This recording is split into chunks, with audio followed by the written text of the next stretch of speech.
नमस्कार साथियों, एक बार फिर से स्वागत है आज की 50 बड़ी और धमाकेदार खबरों के सफर में।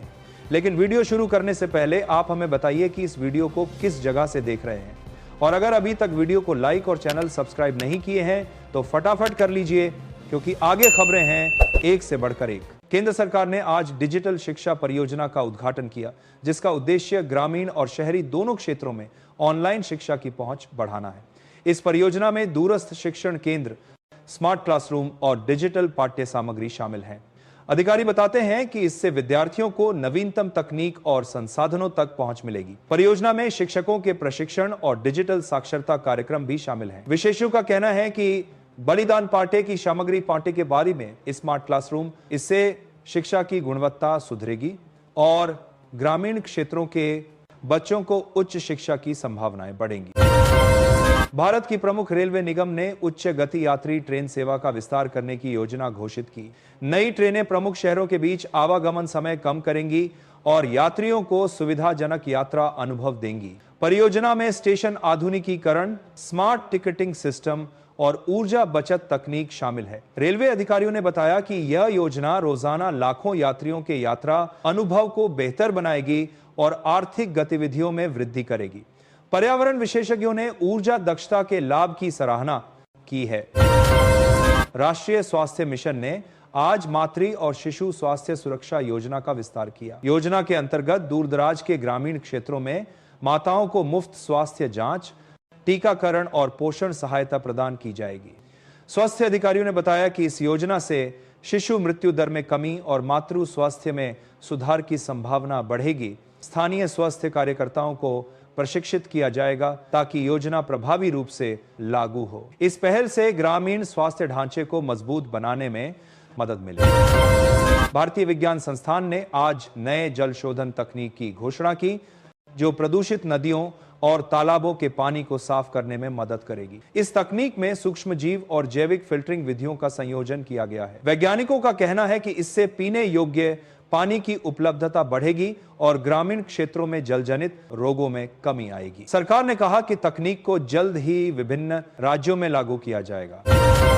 केंद्रीय पर्यावरण मंत्रालय ने आज देश भर में 50 नए राष्ट्रीय उद्यान और वन्यजीव अभयारण्य स्थापित करने की घोषणा की। इसका उद्देश्य जैव विविधता की सुरक्षा और संकटग्रस्त प्रजातियों के संरक्षण को सुनिश्चित करना है। पर्यावरणविदों का कहना है कि यह कदम पारिस्थितिकी तंत्र को स्थिर बनाएगा और पर्यटन को बढ़ावा देगा। राज्य सरकारों को भूमि सुरक्षा और निगरानी प्रबंधन में सहयोग प्रदान किया जाएगा। भारतीय अंतरिक्ष संगठन ने आज घोषणा की कि अगले 2 वर्षों में 5 नए उपग्रह लॉन्च किए जाएंगे। ये उपग्रह दूरसंचार, मौसम पूर्वानुमान और आपदा प्रबंधन में सहायक होंगे। अधिकारी बताते हैं कि इससे प्राकृतिक आपदाओं में समय पर बचाव कार्य में सहायता मिलेगी और ग्रामीण क्षेत्रों में इंटरनेट सेवाओं की पहुंच बढ़ेगी। वैज्ञानिकों का कहना है कि यह भारत की अंतरिक्ष प्रौद्योगिकी क्षमता को और मजबूत करेगा। केंद्र सरकार ने शहरी परिवहन सुधार योजना की घोषणा की। योजना के तहत इलेक्ट्रिक बसें, स्मार्ट ट्रैफिक नियंत्रण और कार पूलिंग प्रणाली का विस्तार किया जाएगा। अधिकारियों का कहना है कि इससे शहरों में प्रदूषण कम होगा, यातायात जाम घटेगा और नागरिकों को सस्ती और सुरक्षित परिवहन सुविधा मिलेगी। योजना में निजी निवेश और सार्वजनिक भागीदारी को बढ़ावा दिया जाएगा। भारतीय कृषि अनुसंधान परिषद ने नई धान और गेहूं की किस्मों का विकास किया। ये किस्में कम पानी और रोग प्रतिरोधी हैं। वैज्ञानिकों का कहना है कि इससे किसानों की पैदावार बढ़ेगी और खाद्यान्न सुरक्षा सुनिश्चित होगी। सरकार ने इन किस्मों के वितरण के लिए विशेष योजना बनाई है। कृषि विशेषज्ञों का कहना है कि ये कदम खाद्य सुरक्षा और किसान आय में वृद्धि के लिए महत्वपूर्ण है। राष्ट्रीय सांस्कृतिक संस्थान ने आज देशव्यापी कला और संगीत महोत्सव का आयोजन किया। इसमें पारंपरिक और आधुनिक कला रूपों को प्रदर्शित किया जाएगा। कलाकारों और संस्कृति विशेषज्ञों ने कहा कि यह पहल सांस्कृतिक जागरूकता बढ़ाने और स्थानीय कलाकारों को राष्ट्रीय मंच देने में मदद करेगी। सरकार ने बताया कि ये महोत्सव विभिन्न राज्यों में साल भर आयोजित किया जाएगा। भारतीय रेलवे और राष्ट्रीय ऊर्जा निगम ने आज हाइड्रोजन आधारित ट्रेनों की परियोजना का शुभारंभ किया। इस परियोजना में हाइड्रोजन ईंधन से चलने वाली ट्रेनें विकसित की जाएंगी। अधिकारियों का कहना है कि इससे पारंपरिक ईंधन की खपत घटेगी और कार्बन उत्सर्जन कम होगा। परियोजना में अनुसंधान और औद्योगिक सहयोग को बढ़ावा दिया जाएगा। 11 भारत सरकार ने आज डिजिटल स्वास्थ्य रिकॉर्ड परियोजना की शुरुआत की। इस योजना के अंतर्गत नागरिकों के स्वास्थ्य डेटा को सुरक्षित डिजिटल प्लेटफॉर्म पर संग्रहित किया जाएगा। अधिकारियों ने बताया कि इससे डॉक्टरों को मरीज का संपूर्ण स्वास्थ्य इतिहास तुरंत उपलब्ध होगा और स्वास्थ्य सेवाओं में तेजी आएगी। विशेषज्ञों का कहना है कि इससे स्वास्थ्य सेवाओं की गुणवत्ता और रोग निदान क्षमता में सुधार होगा। भारतीय पोषण संस्थान ने नई पोषण सुरक्षा योजना शुरू की। इस योजना में स्कूलों और स्वास्थ्य केंद्रों में संतुलित आहार वितरण, बच्चों और गर्भवती माताओं के लिए विशेष पोषण किट और पोषण शिक्षा शामिल है। अधिकारियों का कहना है कि इससे कुपोषण की समस्या में कमी आएगी और स्वास्थ्य सूचकांक में सुधार होगा। केंद्र सरकार ने आज सौर ऊर्जा विकास परियोजना की घोषणा की। इस योजना में ग्रामीण क्षेत्रों और बंद पड़े औद्योगिक क्षेत्रों में सौर पैनल स्थापित किए जाएंगे। अधिकारी बताते हैं कि इससे ऊर्जा लागत कम होगी और स्थायी ऊर्जा का उत्पादन बढ़ेगा। योजना में राज्य सरकारों और निजी निवेशकों का सहयोग शामिल है। राष्ट्रीय खेल प्राधिकरण ने आज युवा एथलीटों के लिए राष्ट्रीय प्रशिक्षण शिविर की शुरुआत की। इसमें विभिन्न खेलों के लिए विशेष प्रशिक्षकों द्वारा प्रशिक्षण दिया जाएगा।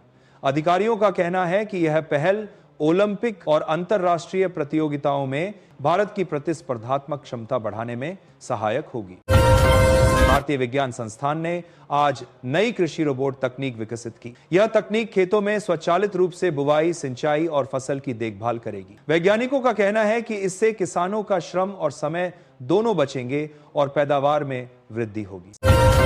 केंद्रीय वित्त मंत्रालय ने आज राष्ट्रीय कर सुधार योजना की घोषणा की। योजना के अनुसार आयकर, जीएसटी और विभिन्न अप्रत्यक्ष कर प्रणालियों में सरलता और पारदर्शिता लाई जाएगी। अधिकारियों का कहना है कि इससे करदाता सुविधा बढ़ेगी और कर संग्रहण में सुधार होगा। भारतीय रेलवे ने स्मार्ट टिकटिंग प्रणाली का विस्तार किया। नई प्रणाली में मोबाइल एप्लीकेशन और डिजिटल काउंटर के माध्यम से त्वरित टिकट बुकिंग की सुविधा उपलब्ध होगी। अधिकारियों का कहना है कि इससे यात्रियों को सुविधा मिलेगी और लंबी कतारों से राहत मिलेगी। केंद्र सरकार ने आज ग्रामीण स्वास्थ्य बीमा योजना का विस्तार किया। योजना के अंतर्गत गरीब परिवारों को मुफ्त स्वास्थ्य बीमा और अस्पताल सेवाएं प्रदान की जाएंगी। स्वास्थ्य मंत्रालय का कहना है कि इससे ग्रामीण क्षेत्रों में स्वास्थ्य सुरक्षा मजबूत होगी। भारतीय अंतरिक्ष संस्थान ने आज जलवायु निगरानी उपग्रह का प्रक्षेपण किया। यह उपग्रह वर्षा, तापमान और समुद्री स्तर पर निगरानी करेगा। वैज्ञानिकों का कहना है कि इससे जलवायु परिवर्तन के प्रभाव को समझने और तैयारी करने में मदद मिलेगी। केंद्र सरकार ने आज राष्ट्रीय विज्ञान और तकनीक नवाचार पुरस्कारों की घोषणा की। इन पुरस्कारों के माध्यम से युवा वैज्ञानिकों और शोधकर्ताओं को प्रोत्साहित किया जाएगा। अधिकारियों का कहना है कि इससे विज्ञान और तकनीक के क्षेत्र में नवीन शोध और आविष्कारों को बढ़ावा मिलेगा।